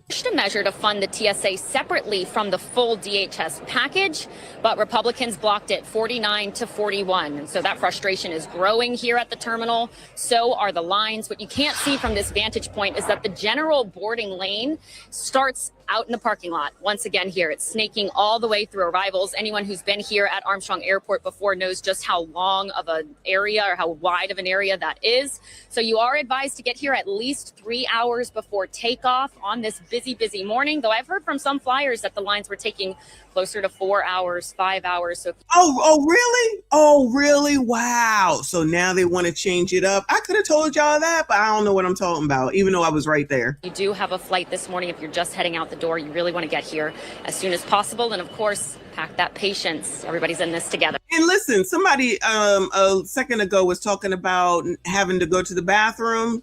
Child, you better have somebody with you, because I'm telling you, they're not going to let you back in line, allegedly. Now, like I said, everybody has been nice. Everybody has been kind from what I can see. But I also saw a comment or whatever about getting out of line. You can't get back in, which kind of would suck. Okay. We all waiting for the same damn things. But the odds are is if you're in these lines, you're going to pass a bathroom while you're moving in line. Jump on in there while you by the bathroom. That's the latest here, reporting live from Armstrong International. Maddie Kurth for Fox 8 Local First. All right, Maggie, child, whatever your name is. It looks like ICE agents are at O'Hare. Oh, no. So then that means Brandon's going to probably start talking soon. ICE agents deployed to U.S. airports are spotted at O'Hare. Oh, Bradley, thank you. That the LaGuardia closure is now affecting flights here in Chicago. So we're going to turn now to that part of the story.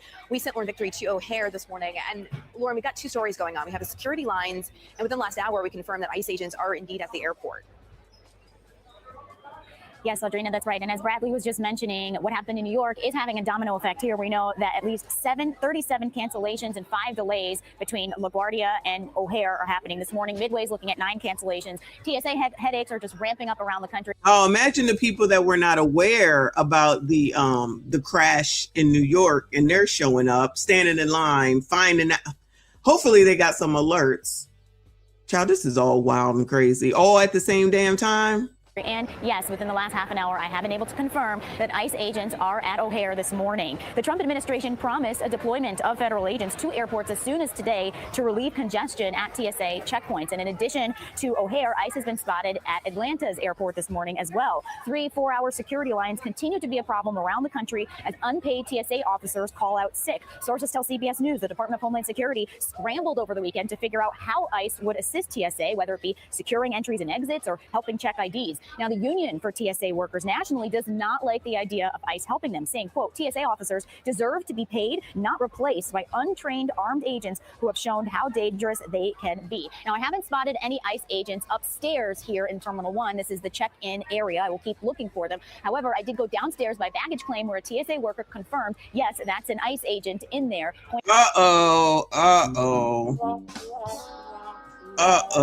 Let me check some Philly news. Come on, Chad. Pointing to a security exit. That person inside was wearing all black and didn't have any sort of identifying insignia on it that showed that he was from ICE. But that TSA worker said that's an ICE agent inside there. And we also know that there's been reporting across the country of ICE being in several airports this morning. That's the very latest from here at O'Hare. I'm Lauren Victory. Okay, child. So now nobody know who they are. Hold on a second. Let me see if Philly has any updates on it.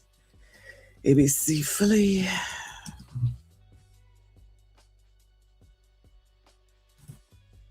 Probably should go to Fox though. Trump administration plans to send ICE agents. I don't know. No confirmation. Let me see. Woo! Lord help your people.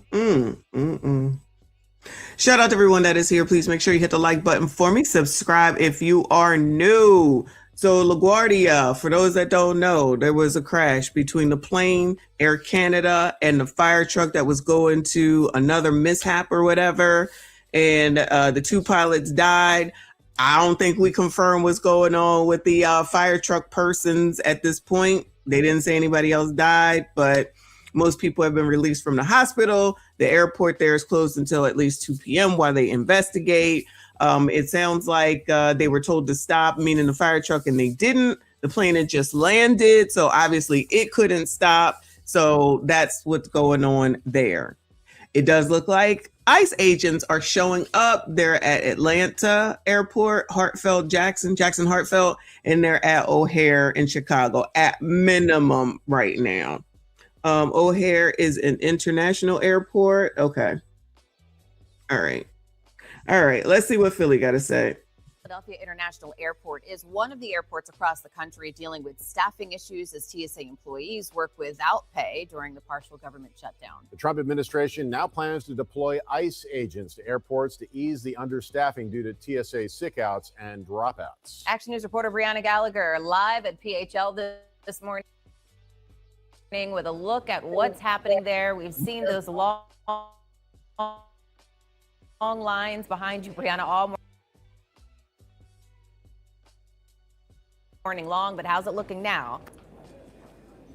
Good morning, Matt and Aliana. Lines are actually growing since the last time that we checked in with you. And as you mentioned, if you are catching a flight, you might be seeing some ICE agents at your airport. However, so far this morning here at Terminal A East at PHL, we are not seeing that. Compared to the last time we checked in with you, though, lines are continuing to grow, whether it's general TSA or TSA pre-check. But we talked to a lot of folks. They said they were not risking missing their flights. They got here early amid the issues following the Child, you better. You end up like me. You know I'm supposed to be on the beach right now, yeah. shut down. Now, sources tell ABC News that hundreds of ICE agents will be deployed at 14 different airports. More than 400 TSA officers have quit and hundreds are calling out.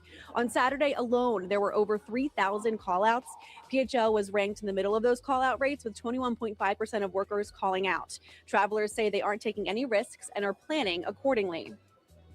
I think it's a great idea. I think the political world's a little crazy right now, this stuff shouldn't be going on. But I pity the workers that are working here because they literally are putting up with a lot of stuff along the way. But I think the more manpower you do, the better it's going to be. It just gives you a different feel, not an American feel, you know, honestly. And we travel a lot internationally. So I just hope that it really doesn't disrupt people's lives. But yeah, I wasn't sure if there'd be ICE agents here or not. But they're not. I don't see any. So. The government needs to reopen and pay these people. That's my thought. It's a little frustrating. I think that our officials need to get their act together. Obviously everyone here is pretty frustrated. This should not be the way that Americans should live. I agree. Get your acts together for sure. All of them. Ain't one nor the other. All of them. Back out here live, lines are continuing to grow. 1 to 3 minutes still for pre-check, just about 30 for general. But again, those lines are increasing. However, those wait times don't appear to be going up. And come Friday, if things are not resolved, it'll be 3 weeks without a paycheck for TSA employees. We're live here at PA. So like they just said, their ICE agents are going to 14 airports. It looks like Philly is one of them. This morning, travel chaos during the busy spring break travel rush as TSA workers call out of work in record numbers, triggering hours-long lines. We got here 5 hours early. Fingers crossed we make it. Yeah. Exactly. A record 3,000. Exactly.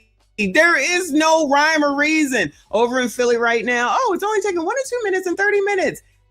The Saturday morning, that's not what it was. That's not what it was. You would think it would be worse on a Monday, though. I have to be honest. I figured it would have been worse on a Monday because people be going for work. People go out on Monday mornings for business trips and everything. And there is no just cancel your flight. Like, why would you cancel your flight? You've paid for it. You've planned for it.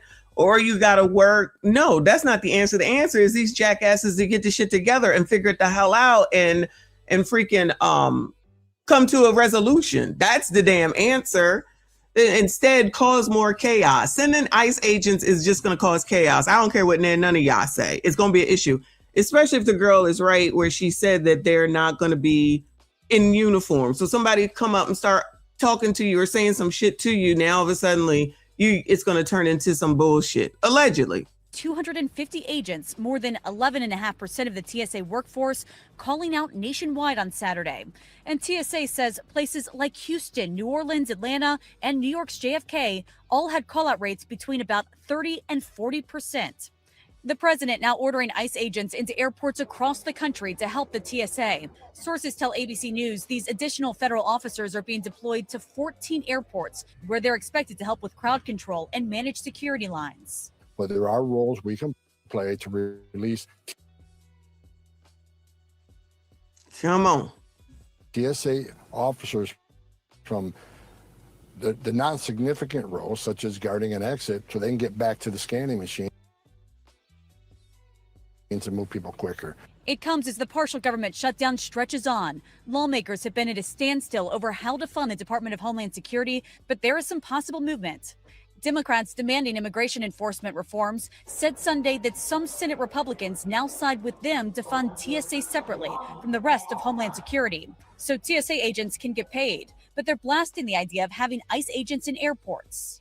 The last thing that the American people need are for untrained ICE agents. Do you know how much I hate hearing any of them say the American people? Because, child, did any of them talk to y'all? I'm serious as a heart attack. Did any of them talk to any of you all, since they always speaking for the American people? Now, Gen Z, according to what the lady said at O'Hare, they're not in uniform. Now, whether that's true or not, I don't know. That's just what she said. She's like, oh, they dressed in all black. That's what she said. That's what she said. Now, that would be crazy. So I certainly hope that that's not really the case. But you can't trust some of these people because you can tell that they're speaking for their own agenda. Why should it be an issue if people behave? They're not gonna. That's the problem. You know it. Didn't I say LWWs and LTMs are going to show up? I'm telling you, they probably, now that they know the 14 airports, you think they're not gearing up to go down there and cause dissension? Allegedly. I hope I'm wrong. I hope I'm wrong. Maybe I'm wrong. Maybe I'm wrong. Thank you, Wombat. I appreciate you, boo. He said flew out of DF Dub this morning. If I didn't have clear, I don't make my flight. And even if they fix it, they still have to get everyone back to work. I agree. See, that's long-term thinking, right? These people that have left, like the one lady said, and the one thing that we listened to, that the experienced people said, we out of here. So how you gonna, and if it takes a while in order to learn the job, which we've heard several times as well, and the most experienced people have left. So even if you end it right now, which of course the sooner you end it, the better. How you gonna get those people back? How you gonna get that experience back? This is still gonna be an issue moving forward. So it needs to be done before the end of the week where they go on paycheck number 3, and before Congress goes on a 2-week hiatus. And if they have the nerve and the audacity to do that, every single last one of them should be voted out, which I've said plenty of times, not with y'all, but personally, I've said that plenty of times, that why keep electing these people? And again, I hate when they say the American people, because again, did they talk to any of y'all? Did they talk to any of y'all? I ain't heard from there, none of them. None of them reach out to me and talk to me about ish. And whenever you call their office, they never seem to take the call, because I've called before, right? You leave a message. Oh, are you listening to the messages, Sha? There's been times where the messages have been full. Why are you not taking calls? Why are you not having regular meetings with the people in your constituency, county, state, city, whatever the hell it is? Why are you not doing that? They don't seem to do that. But they know what the hell the American people want? Child, please, I don't be, if they say the American people, I already know I can't stand you. I'm telling you, I don't care who it is. Right, yeah, and they're about to reelect Maxine and Jim. Don't forget Jimmy, child. If Mitchie didn't decide that, if Mitch McConnell didn't decide that he wasn't going to run anymore, which while he out here glitching out, he should have been resigned, they would have reelected him too. The same people over and over and over again, and don't nothing change. To be deployed at airports all across the country, potentially to brutalize or in some instances kill them. Why is he saying that? Why is he saying that? He's being a jackass. This is a jackass statement that doesn't help. I've been to the airport, y'all. You already know. I've seen the lines. I've been in them. I missed the flight. So this now everybody's determining, oh, you do need to get there 5 or 6 hours. You think? Oh, we're gonna go the night before. You probably should if you really want to go, honestly. If you happen to get there and there's no wait, congratulations, go into the lounge. If you gotta wait, then I guess you'll make your flight and you don't have to be sitting here like I am, okay? I told y'all everybody's basically calm. We haven't seen anything about anybody fighting. We haven't seen anything about anybody crashing out. We see that on regular days where people are just being jackasses. And in this case, given the situation, people need to be given a pat on the back to not have caused some chaos by now, okay? Sending these ICE people in there, in my opinion, and I hope I'm wrong, is just going to cause chaos, which is unneeded. Take that energy back and figure it the hell out on what the hell y'all got to do in order to negotiate to get this shit taken care of. Because hopefully people at minimum will realize, you know what? We'll just not do any more traveling. How about that? And so nobody gets any money. Remember, we watched the video where the airlines told them, y'all need to get this shit together because this is going to continue to become a bigger problem. Now that plane crash in LaGuardia has nothing to do with this. That has nothing to do with this. That has to do with, I feel like, miscommunication, but we'll be talking about what the hell the outcome is from that. So yeah, rest in peace to those people and condolences to their family. But I think, well, let me say, I hope it ain't had nothing to do with a cell phone and somebody wasn't paying attention. But that's just me. Thank you, EJ. He said Trump standing on business. Krats, mad ICE is coming. I'm not happy that they're coming. I don't think it's going to work well, but we'll see. We'll see. Come on, child. But they're blasting the idea of having ICE agents in airports. The last thing that the American people need are for untrained ICE agents to be deployed at airports all across the country, potentially to brutalize or in some instances kill them. I can see. Look at the way his enunciation changed, and he got all. That's not, child. This is not helping. He's being a jackass by doing and saying this, trying to get people all riled up.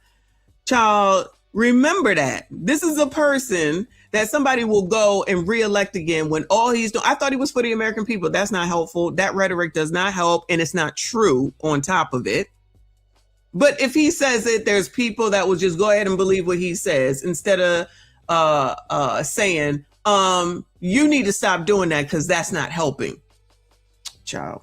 But they're blasting the idea of having ICE agents in airports. The last thing that the American people need are for untrained ICE agents to be deployed at airports all across the country, potentially to brutalize or in some instances kill them. I can see we're having more law enforcement officials at airports to relieve some of the pressure on TSA. Might help to expedite these lines.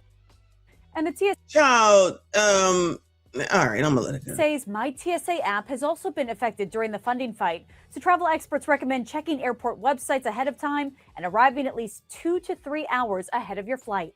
Yeah, listen to her. Y'all go ahead and listen to her. She got the answers, child. 2 to 3 hours, that'll do it, y'all. Anyway, let me calm down and show y'all this mess right here, okay? Just take a little break, all right? Plus size passengers upset with Southwest seat policy. Yeah, this is what I'm saying. Definitely irresponsible, but they won't, some people won't see it that way. Some people won't see it that way.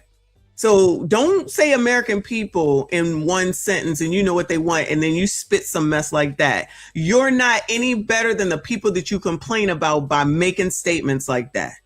You are exacerbating a situation that's already stressful and got issues instead of doing something that's helpful. Like at least saying until Trump comes to the table or whoever Republicans come to the table, not Trump, until Republicans come to the table, we're at a stalemate. No. Let's just start saying what ICE is allegedly going to do. Ignoring the fact that those people that aren't here anymore put themselves in those situations. But anyway, let's see what's going on in Southwest. Shout out to Southwest. I can't stand that airline, but some people like it. They changed their policy where you can't sit wherever you want or something like that. I really don't take Southwest. I take Frontier and American Airlines. But we'll see. Oh, yeah, and I got my Go Wild Pass. So they definitely need to get this together so I can get the hell on up out of here. Southwest has a new seat policy, and some passengers are not too happy about it. Yeah, there's turbulence over at Southwest, and I hadn't seen this one coming, but apparently neither did a lot of other people as well. Now, when it comes to plus-size passengers, but Southwest always drew raves from these folks because of its sensitive treatment of people in that situation. But these days, apparently, Southwest is being flooded on social media with complaints about how it is treating some of its larger, heavy-set passengers, including accusations of outright fat shaming. Southwest policies regarding heavy...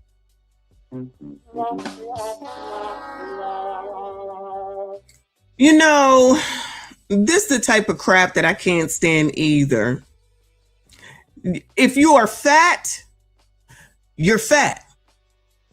That's it. Is that shame or is that the truth? Why do people not like the truth? Why do people not like the truth? I have a high BMI. I've had it since I was 15, 14 years old. I don't care. Okay. So it is what it is. If you are big, you are big. If your body is coming out of the seat that you paid for onto me, you're big. You're fat. I don't want your fat on me. I don't want your body on me. I don't want you touching me. I don't even want to touch the seat of a plane. Y'all know I travel, right? I don't care what the temperature is, will wear pants and a long sleeve shirt and a jacket because I am not touching the seat. My skin will not touch the seat. I hate to touch the belt buckles, to be perfectly honest with you. So can I be in the seat that I paid for without your body part being in my seat? I paid for this seat. I didn't pay for your body part to be in my seat. And I should not be shamed because I don't want you touching me. It's bad enough we have to share the same armrest, right? Because that's an issue. Now, someone will say, oh, well, you should buy first class. No, you should buy the extra seat, which is where they're going with this. No, you should buy that seat up front because you're bigger. So you should buy it. I don't need to buy it. I now can cross my legs in the seat because I'm losing weight. I mean, you don't have to. That's fine. I've lost weight. I can now be in my seat and be comfortable, cross my legs and everything. Not my fault that you can't do that. It is not my fault that you're larger than the seat. It is your fault if it touches me. I don't want it. I don't want it. And I'm okay with saying that. Anyway. Am I the blanket girl? I used to have a blanket until I lost it. I had the thing that goes around your neck and then the blanket that goes along with it. But one tore and one, I got to get a new one. I'm going to have to get a new one, but I want to get it from the right place because it's got to be cute. You know, it's got to be cute. Can't just be any old thing. Y'all hit the like button before we subscribe if you are new. All right, come on, Southwest. Shit. They said passengers used to be requiring them to buy a second seat, but then refunding or crediting them afterwards. But in January, that policy changed, reportedly forcing people to buy an extra seat even if they never had to buy one before, or even denying people access to flights. And then refunds for second seats, they're now given only when a flight is full. Now, the wonderfully named Tigress Osborne, executive director of the National Association to Advance Fat Acceptance, well, she told the New York Times that South... I know you lying. I know you lying. Hold the hell up. Hold on. The National Association of what? And then refunds for second seats, they're now given only when a flight is full. Now, the wonderfully named Tigress Osborne, executive director of the National Association to Advance Fat Acceptance. The National Association to Advance Fat Acceptance. Shout out to the NAACP. Black people, something has been sniped yet again. So it's okay for you all to name your organization of fat people, but if somebody says fat, then you're offended. Child, if y'all don't get out of my face, again, shout out to Generation X. We grew up how we grew up. It's called being fat. Okay. I've been fat, but I've been not as small as I am now. So you're either going to do something about it or it is what it is. Okay. So I don't want you touching me on the plane. I don't even know you. I don't even know you. Why would I want you touching me? Don't touch me. Don't touch me ever. Ever. Well, she told the New York Times that Southwest gave very little advance warning of its policy switch and basically caused many plus-size people who for years brought all their business to this airline to suddenly say, wait a minute, where's the love? Southwest, for its part, says in a statement that it always wants to provide a comfortable experience for everyone, but when it changed its policy and imposed assigned seating on the flights, well, it says it had to change other seating-related requirements as well. I think the bottom line here is airlines are a weight-based business. There's no getting around that, but not making everyone feel welcome, that's not the way to play. A lot of changes to Southwest. No kidding. Yeah. They used to be the how are you not making everyone feel goodbye? How many different airlines are there at the end of the day? Choose a different one. Choose a different one. It's that simple. It's not everybody's responsibility to change for you. You change for it. I don't expect to go into a restaurant and them change for me. I'm going to comply in order to go into said restaurant. No, these people always think that everybody has to change for them. No, change the airline, buy the second seat. Don't touch me. Don't touch me. Don't touch me. I don't want you touching me. I don't want your body on me, especially if I don't know you. If you take a kid, do you have to pay for another seat for them? I believe it's infant I don't know if this is still true. Y'all let me know. I'm not sure because I don't have to take babies. But I think at one point you could hold the baby, but anybody over like I think at least a year, you have to buy another seat for them. You have to buy another seat for the kid. So technically, I guess you could hold your kid on your lap. They don't want you to do that. You can't do that. So there you go.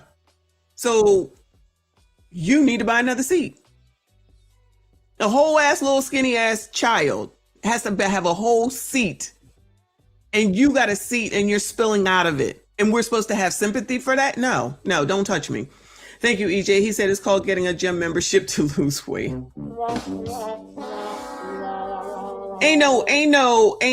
No, I'm not trying to hear. Is it 2 years old? So 2 and under. Okay, so 2 years and younger usually sit in the lap. Older pay for a seatbelt. There you go, for a seat. Okay, that makes sense. When I take my granddaughter later in the year, she can't sit on my lap. Now, mind you, she's 11, and she's skinny as a rail. She's gonna be swimming in that seat, but that's fine. I got to do it. You got to do it. That's it. That's it. This is a stupid conversation. And then now you got the National Association of the Advancement of Fat People. And y'all serious about this? Child. Friendly airline, and now look. Well, people are averse to change, but it seems like there could be a simple solution here. I know that they had to make room for extra legroom seats and things like that, premium seats, but this seems like an easy fix. You would think, although size matters when it comes to airlines, and especially when it comes to the coach class, obviously the trend for many years has been shrinkage. And so when you've got a population that's getting larger, you've got a clear problem on your hands. No, the population who's getting larger has a problem on their hands. There is a solution. You know what the solution is? Get the bigger seat. The bigger seat in the front is usually more money. Oh, no. You have a larger seat. I don't know if you would consider it first class, depending on which airline that you're on. It's much bigger, lots of room. Buy that seat and it's not an issue. So in other words, you're being cheap and then you want to shame somebody else for what you actually are. And you think that we're supposed to accept you touching us? Don't touch me. Don't touch me. Obviously, airlines have a duty to treat everyone with respect and sensitivity. But in a situation like this, you don't want to get into a situation where people are saying fat shaming. And that's where Southwest seems to find its. No, see, that's the rub right there. Just like when everyone says racism. So now they want to say fat shaming. It's not a shame. You're fat. You're fat. I'm not. You're tall. I'm tall. You're short. I'm not. Okay? These are all differences. We're not all the same. We're not all the same. Just like on rides, you have to be this tall. When you go to amusement parks, you have to be this tall. You put the kids up there or taller. Okay. You don't have no problems with that. Y'all don't say nothing about that. When they say you can't be bigger, shout out to Respucia. When they say that you can't be bigger than this in order to ride a ride, y'all seem to not have a problem with that. Y'all seem to not have a problem with that. Now, all of a sudden, everybody is supposed to act like we don't see you. Child, I see you. Don't touch me. It's a problem. Don't touch me.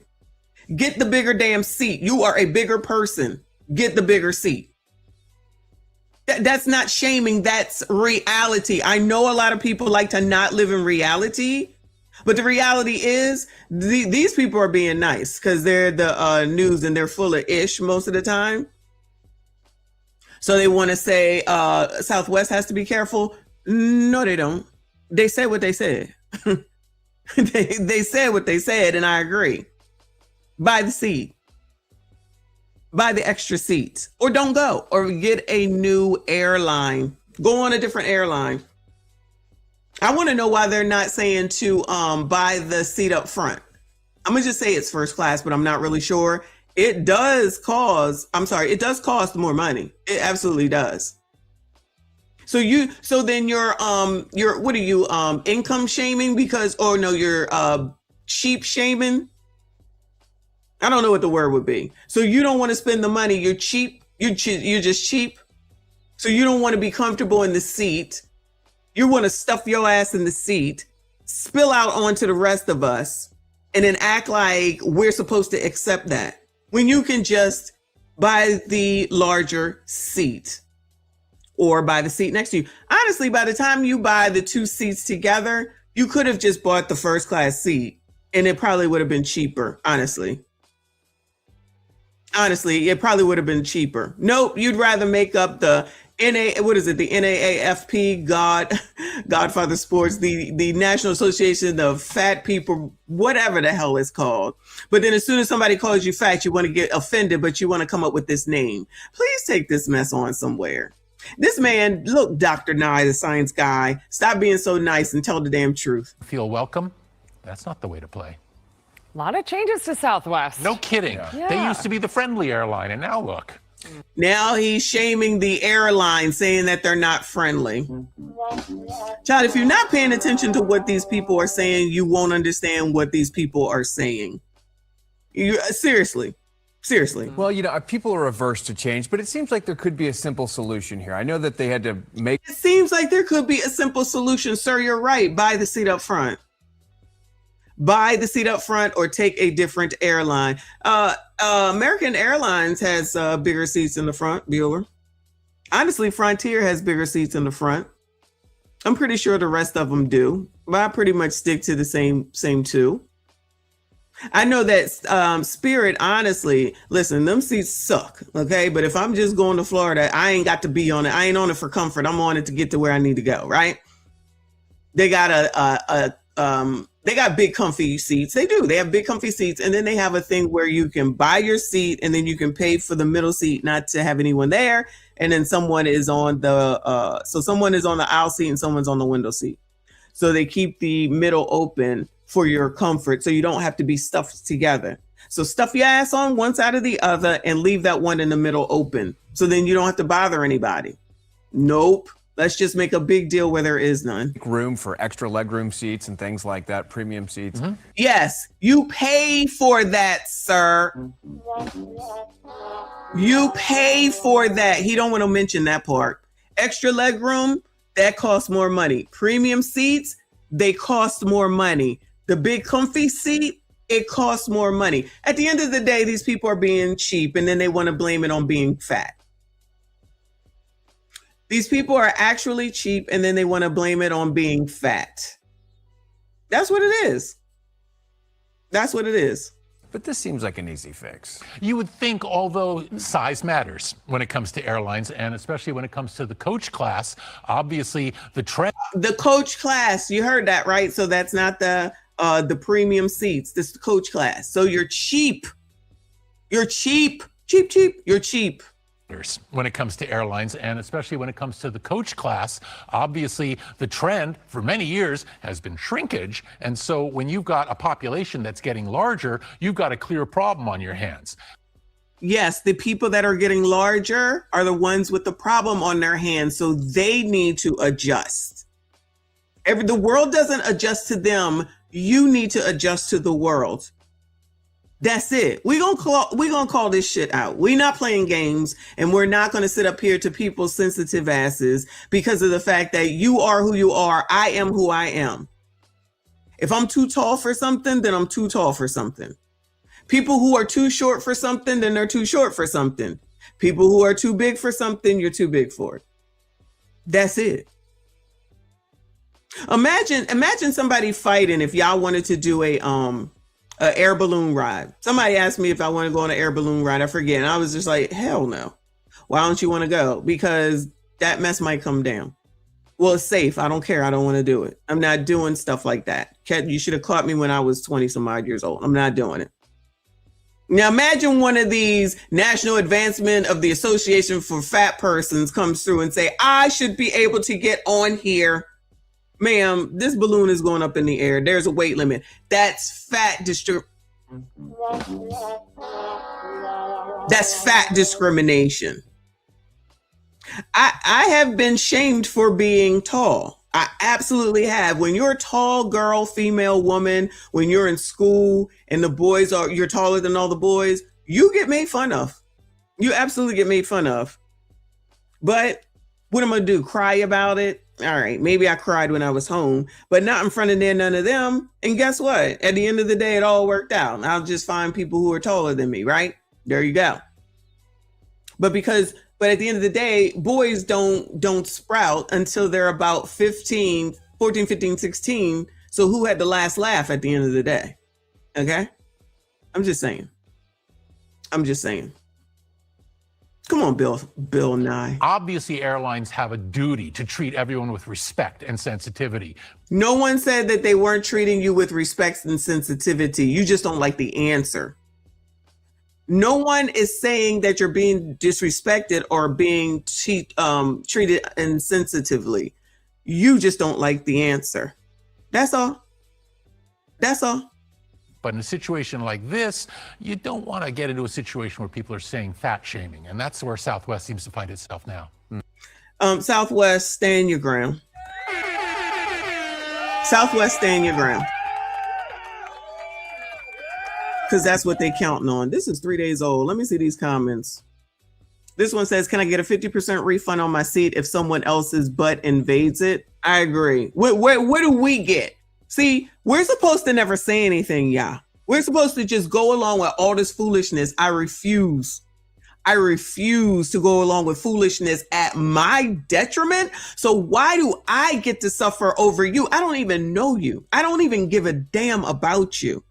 We're tired of it. I'm tired of it. Let me speak for myself. I'm tired of it. If they need 2 seats, they should have to pay for 2 seats. If I bring my small child, they make me pay for another seat, even if they're on my lap the whole time. Exactly. Being on a plane is uncomfortable enough. True that. Sitting next to heavier people makes it worse. That's a fact. There is unwanted body contact, and even strangers' gross sweat can be involved.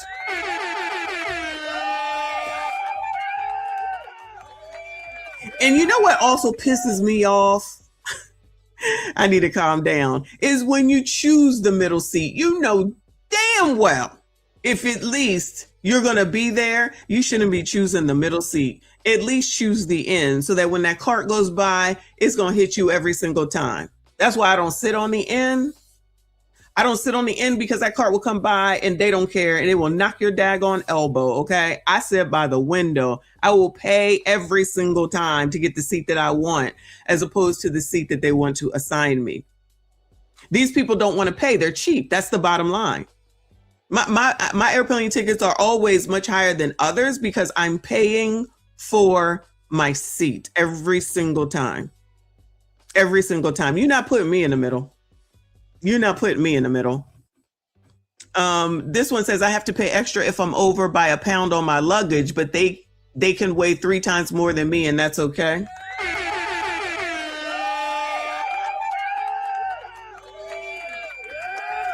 I agree.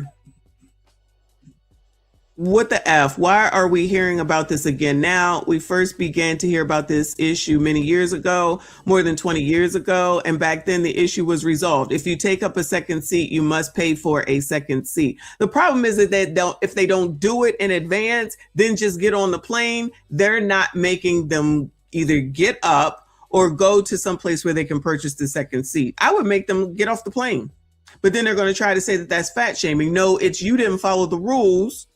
And you guys to go. Pay for the seat up front. When you're used to special treatment, equal treatment seems like discrimination.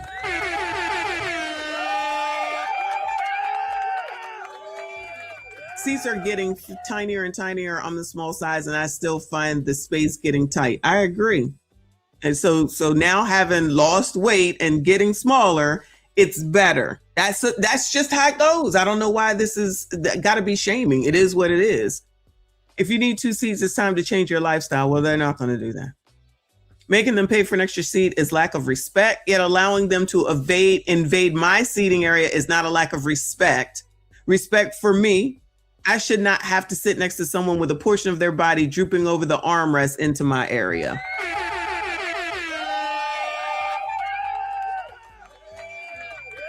Child, stop it. Stop it. Stop it. I didn't even think about that. Or God knows if they fart. I'm just saying, child. I'm just saying. Anybody, of course, but I'm just saying. It says you weigh your suitcase. Why not people?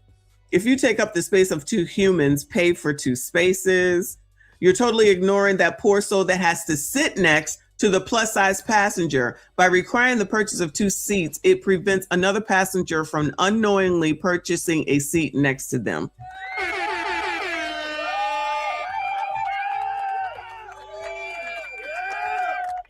Nah, they would rather try to make everybody conform to what they want. No, pay for the extra seat. So yeah, so that's what's going on. But I don't like Southwest anyway. I don't like it at all. I go with my dad. Well, I used to go with my dad, but I don't do it anymore. Let me see if there's anything updated because we've been here for 2 hours now. We basically have the gist of it. Here's a live shot though of what? How are they going to open this back up with this plane on the tarmac like this? You know what I'm saying? Wouldn't you think they would have to remove it? Or I guess they could just do the other diagonal runway? I know what I'm saying, but I don't know. Because I'm sure this investigate, what time is it? It is, it's almost 10 o'clock. So they have 4 hours to get this thing off of the tarmac. Coffee shop said it's not hard to remove. Don't they have to, they got to do the investigation first though, you know what I mean? So I'm assuming that that would take a moment. And wouldn't they need to leave it in place in order to do the actual investigation? I'm just asking questions. I'm not sure. And I know that somebody was talking about the black box.